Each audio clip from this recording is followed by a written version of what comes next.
So 3000 வருஷத்துக்கு முன்னாடி கிரீக்குக்கும் ட்ராய்க்கும் ஒரு வார் நடந்துச்சு. கிரீக்கர்கள் எவ்வளோ போராடியும் ட்ராயை ஜெயிக்கவே முடியல. ஏன்னா ட்ராய் அவங்களோட ரீஜனை சுற்றி ஸ்ட்ராங்கான ஹைட்டான வால்ஸ் கட்டியிருந்தாங்க. ஸோ கிரீக்கர்கள்னால அந்த வாலை பிரேக் பண்ணி உள்ளேயே போக முடியல. ஃபைனலாக கிரீக்கர்கள் தன்னோட தோல்வியை ஏற்றுக்கிட்டு ஒரு பெரிய மரக்குதிரையை ட்ராய் மக்களுக்கு கிஃப்டாக வச்சுட்டு போனாங்க.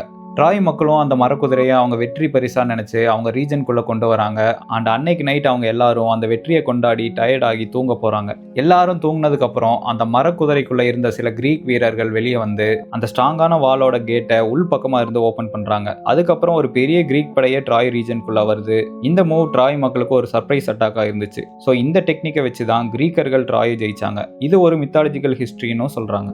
இந்த ட்ராஜன் ஹார்ஸ் ஸ்ட்ராட்டஜி கிரீக்ல இருந்து வந்ததா சொல்றாங்க. ஆனா இது நம்ம புராண கதையான ராமாயணம்ல வர கோல்டன் டீர் கான்செப்ட்னு கூட சொல்லலாம். ராவணன் அந்த தங்கமானு சொல்லப்படுற ட்ராஜன் ஹார்ஸை யூஸ் பண்ணி ராமனையும் லக்ஷ்மணியும் ஏமாத்தி சீதையை கடத்துறதுல ஜெயிச்சிருப்பாரு. ஸோ இந்த டெக்னிக்கை ட்ராஜன் ஹார்ஸ் கான்செப்ட்னு மட்டும் சொல்லாம கோல்டன் மான் கான்செப்ட்னு கூட சொல்லிக்கலாம்.